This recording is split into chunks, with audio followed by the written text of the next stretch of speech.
अनुमा जी के पास आती हूँ कि अनुमा जी, ये जो बचत उत्सव के नाम पर हर जगह गोदी मीडिया उत्सव मना रहा है कि ऐसा लग रहा है कि पता नहीं कौन सी छूट मोदी जी ने दे दी है। इस छूट के क्या मायने हैं? इतनी लूट के बाद इस छूट का कोई मतलब है? और आपके हिसाब से अगर सिर्फ पॉलिटिक्स की बात करें, स्वदेशी की बात, आत्मनिर्भरता की बात, जीएसटी के छूट की बात, आखिर क्यों मोदी जी ये सब करने को इस समय मजबूर हो गए? क्या बिहार का चुनाव था इसलिए उन्होंने किया, या फिर अपना जो खोई हुई जमीन है वो उसको पाना चाह रहे हैं इस बचत उत्सव के जरिए? और क्या वाकई में जनता उनकी बातों को मानेगी इस समय, जब उनको केवल और केवल लोग वोट चोर के रूप में देख रहे हैं? समय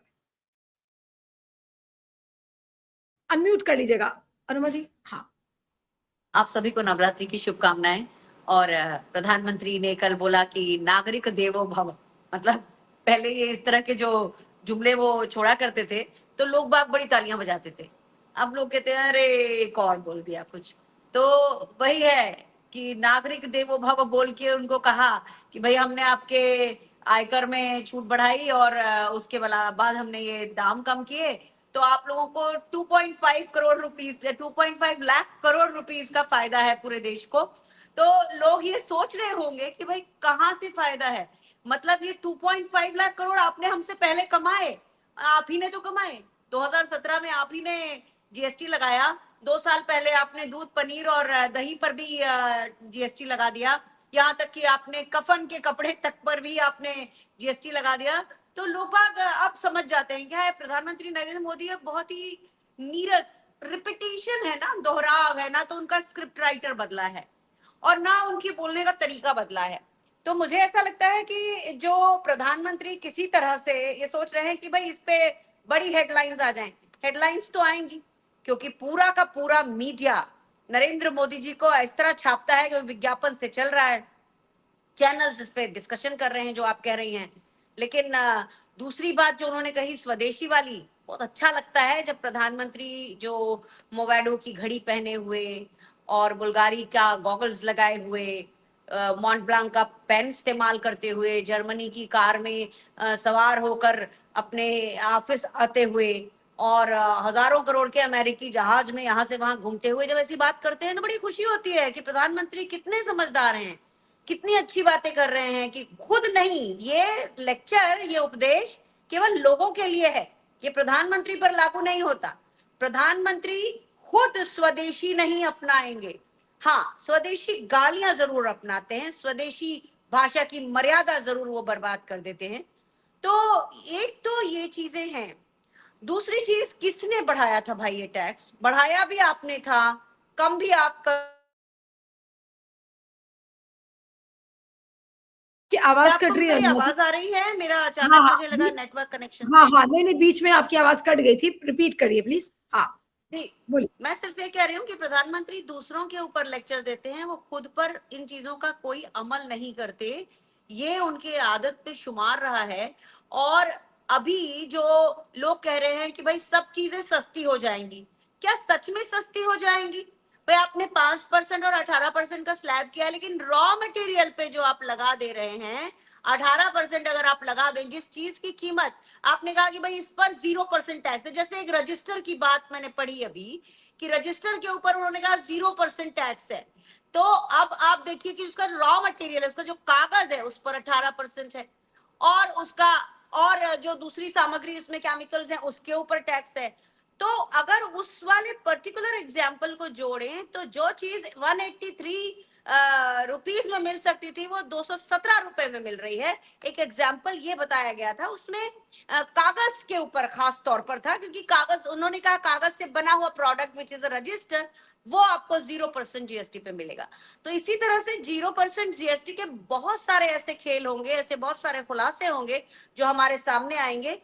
और जिन कारों के ऊपर प्रधानमंत्री ने कहा है, दरअसल जो जीएसटी जो है उसमें कम हुई है, जो कि मिडिल क्लास जिन कारों का इस्तेमाल करती है उन कारों पर, मैं समझती हूँ मिडिल क्लास भी इस हालत में नहीं रही है। जैसा अभी प्रोफेसर साहब ने बहुत साफ बताया कि ना तो लोगों की तनख्वाहें बढ़ रही हैं, लोग ऋण में डूबे हुए हैं, तो ऐसे में क्या वो कारें खरीद पाएंगे?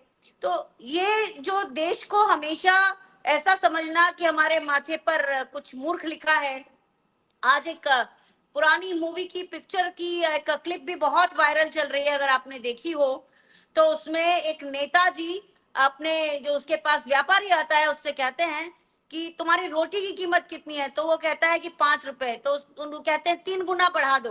वो 2 गुना बढ़ाने के लिए रिक्वेस्ट करता है, वो कहते हैं 3 गुना बढ़ा दो, उनके सीएम फंड में चंदा दे दो, और जब जनता बहुत ज्यादा शोर शराबा करे तो उसमें से जो तीसरा गुना बढ़ाया है उसको कम करके उसको डबल पे रहने दो।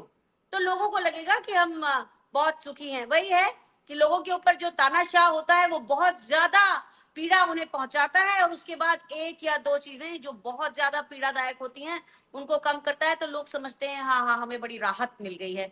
प्रधानमंत्री नरेंद्र मोदी इस देश के साथ वही काम कर रहे हैं जिसमें पहले खुद ही दाम बढ़ाए, पहले खुद ही तकलीफ बढ़ाई, और उसके बाद थोड़ी सी तकलीफ का उसमें कमी करके कह रहे हैं जी हमने आपके लिए बहुत बड़ा काम कर दिया है।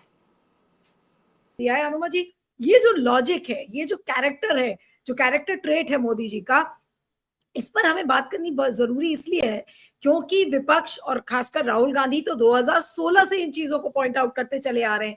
विपक्ष का हर नेता ये कह रहा है कि भाई आपने इतनी सारी टैक्स स्लैब्स बना दिए थे, उसकी जरूरत नहीं थी। कल मोदी जी क्या गिना रहे, अरे यूपीए के टाइम में देखिए ऑक्ट्रॉय था, सेल्स टैक्स था, दुनिया भर के टैक्सेस थे, 50 तरीके के फॉर्म्स भरने होते थे, और हमने ये चीज बदल दी।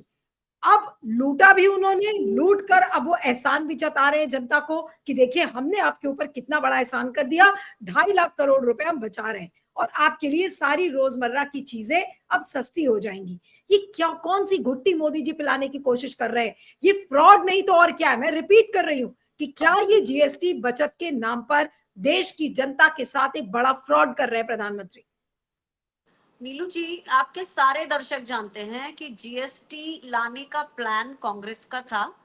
कांग्रेस शुरू से ही, जब यूपीए की सरकार थी तो हम इसके बारे में बात कर रहे थे। अगर कांग्रेस इसे लेकर आती तो थोड़ा विजडम के साथ लेकर आती। प्रधानमंत्री जी ने वन नेशन वन टैक्स के नाम पे वन नेशन पता नहीं प्लेंटी ऑफ द टैक्स लोगों के ऊपर लाद दिए थे, और तभी राहुल गांधी जी ने तब कहा था कि ये गब्बर सिंह टैक्स है और इसे रिवर्ट करना होगा, और रिवर्ट किया। हालांकि राहुल गांधी जी को श्रेय कैसे देंगे, क्या कि होता यह है कि भारतीय जनता पार्टी के पास बेसिक बुद्धि शायद प्रशासन चलाने की है नहीं। तो आप देखेंगे हर महकमे में, चाहे वो अब जीएसटी जैसे लगा है तो उसके बारे में भी, और हर महकमे में, मैं तो फौज को देखती हूँ, फौज के हालात जिस तरह से हो गए हैं उनको देख के लगता है। तो प्रधानमंत्री नरेंद्र मोदी कल जो एक वक्तव्य लेकर आए थे बेसिकली इसलिए भी कि वो बहुत ही मतलब पर्दे के पीछे होते चले जाते हैं, लोग बाग उनके ऊपर अब ध्यान नहीं दे रहे हैं। जैसे कि सिद्धार्थ जी ने कहा कि एक बुजुर्ग आदमी होता है, तो वयोवृद्ध हमारे प्रधानमंत्री हो चुके हैं, तो उनके ऊपर लोग ध्यान नहीं देते हैं। जैसे अभी विवेक जी ने कहा कि हम हर तरफ से घेरे जा रहे हैं विदेश नीति से, मैं ये कहूंगी कि हम सामरिक रूप से भी घेरे जा रहे हैं। हमारा पड़ोसी देश पाकिस्तान सऊदी अरेबिया के साथ में एक डील करता है, और सारे जो अमीरात के देश हैं वो इकट्ठा हो जाते हैं। तो वहां जो पाकिस्तान हमारा सबसे बड़ा हम दुश्मन राष्ट्र तो कहते नहीं है लेकिन है तो हम सब जानते हैं, तो उसके साथ जब डील होती है तो हम सामरिक रूप से भी घेरे जा रहे हैं। शिक्षा के क्षेत्र में जहां हमारे स्टूडेंट्स जाया करते थे, अमेरिका तो छोड़ दीजिए, कनाडा ने 80% ऐसे विद्यार्थियों के वीजा रद्द कर दिए हैं जो वहां पर पढ़ने के लिए जाना चाहते थे। ऑस्ट्रेलिया ने लगभग 29% कर दिए हैं। न्यूजीलैंड ने लगभग 32% ऐसे वीजा रद्द कर दिए हैं भारतीयों के, खास तौर पे ब्रिटेन ने भी कुछ 5-6% रद्द किए हैं, जो पहले आसानी से लोग चले जाते थे। मैं एक बात और सोच रही थी कि ये प्रधानमंत्री ने जब जीएसटी वगैरह के स्लैब की घोषणा की थी तो क्या एक आध बार एफएमसीजी कंपनियों से उन्होंने जिक्र भी किया था कि नहीं किया था, क्योंकि इसका सीधे सीधे असर एफएमसीजी पे होता है। उन्होंने उनको वक्त भी नहीं दिया कि उनका जो शेल्फ लाइफ वाला प्रोडक्ट होता है, जो ऑलरेडी मैन्युफैक्चर्ड था, जो ऑलरेडी दुकानों में लगा हुआ था, आज से उसकी कीमत कम हो जाएगी। तो लोग तो कम से कम जो एफएमसीजी प्रोडक्ट है वो बनाते ही इस हिसाब से है कि कम से कम वो 6 महीने के लिए वहां रहे। तो वहां मैं देखती हूँ कि उन लोगों को एकदम त्वरित घाटा होगा। सबसे पहले एफएमसीजी कंपनियां इस क्वार्टर में घाटा दर्ज करेंगी, क्योंकि उनका जो बना हुआ मैन्युफैक्चर्ड सामान था वो शेल्फ से गया नहीं। कल प्रधानमंत्री जी ने उर्दू के भी बहुत सारे शब्दों का प्रयोग किया, इंग्लिश तो किया ही किया, दुनिया क्या शब्द है, बोलते हैं जगत। विश्व, दुनिया क्या होता है? दुनिया तो उर्दू है। फिर रोजमर्रा बोलने की कोशिश की, जो उर्दू का शब्द था, पर रोजमर्रा लिख दिया उन्होंने। मैंने ट्विटर पे इसके बारे में लिखा है कि रोज कौन मर रहा है? हम ही मर रहे हैं, और आपने हमें मारने के लिए कोई कसर छोड़ी नहीं है। एक चीज और मैं कहना चाह रही थी कि जैसे सिद्धार्थ जी ने कहा कि लोगों ने घर छोड़ा, 20 करोड़ करोड़ लोगों ने गांवों से और अलग जगहों से घर छोड़ के दूसरे शहरों में, दूसरी जगह जाके उन्होंने अपनी किस्मत आजमाने की कोशिश की। 16 लाख लोगों ने H1 वीजा मतलब लेकर और अलग अलग वीजा लेके घर छोड़े। तो भारत में लोगों को अपना सुकून, अपनी अर्थ, जितना उनको पैसे चाहिए एक नॉर्मल जीवन जीने के लिए, वो नहीं मिल रहा है। और कल मोदी जी ने, जो सिद्धार्थ जी ने भी नोट किया, मैंने भी नोट किया, आपने भी किया हुआ, एक न्यू मिडिल क्लास का जिक्र किया। भाई एब्सोल्युटली। मिडिल क्लास जो थी वो तो श्रिंक हो गई है, तो न्यू मिडिल क्लास कौन सी है? क्या जो अपर मिडिल क्लास थी वो श्रिंक होकर जो पहुंची है उसे न्यू मिडिल क्लास कह रहे हैं? मुझे तो मेरे अनुमा जी सोच ऐसा लग रहा है कि मोदी जी को इस शब्द के बारे में पता नहीं होगा, कल किसी ने उनको जरूर बोला होगा कि अब आपका नया जुमला न्यू मिडिल क्लास होना चाहिए, इसीलिए उन्होंने बार बार रिपीट किया कि मिडिल क्लास और न्यू मिडिल क्लास। मुझे तो यही लग रहा है कि न्यू मिडिल क्लास का शब्द इसके पहले वो जानते नहीं थे, I am sorry to say that, लेकिन कल उनके सलाहकार या चाटुकार ने जरूर उनको बताया कि आप इस शब्द का इस्तेमाल करिए। जी अनुमा जी। बस यही कहना है मुझे कि जो 5 किलो राशन लेने वाली क्लास है, जिसको हम कुछ पैसे उनके खाते में डालते हैं, क्या वो न्यू मिडिल क्लास कह रहे हैं उसको? तो वो मिडिल क्लास की कैटेगरी में तो आती ही नहीं है। और एक चीज और मैं इस फोरम का फायदा लेते हुए कह रही हूँ कि नरेंद्र मोदी जी अपना नाम कमाने के लिए हर चीज बदलने की कोशिश करते हैं। तो इस तरह से वो जीएसटी के नॉर्म्स लेकर आए, जो कि दिमाग, बेसिक बुद्धि की कमी होने के कारण नहीं कर सके, लेकिन उन्होंने 4-5 दिन पहले डिफेंस प्रोक्योरमेंट के नॉर्म्स बदले।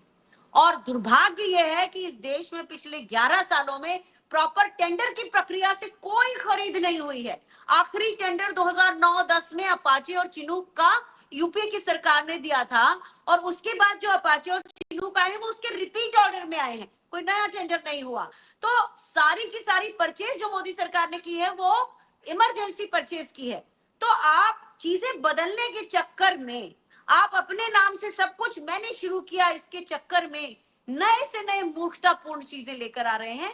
ये मैं आपको बताना चाहती हूँ कि ना केवल ये, हम जो प्रधानमंत्री का कल का भाषण था खुद ने ही रोपा, और खुद ही वो अगर जहर का पौधा निकला तो उसी को आप कह रहे हैं थोड़ी सी छटाई करके कि जी मैंने तो इसे ठीक कर दिया। इसी तरह से हर सेगमेंट में वो ऐसा करने की कोशिश कर रहे हैं, हर बार मुंह की खा रहे हैं, और हर चलते हुए सिस्टम में आर लगाते हुए से मुंह के बल धड़ाम से गिरा रहे हैं।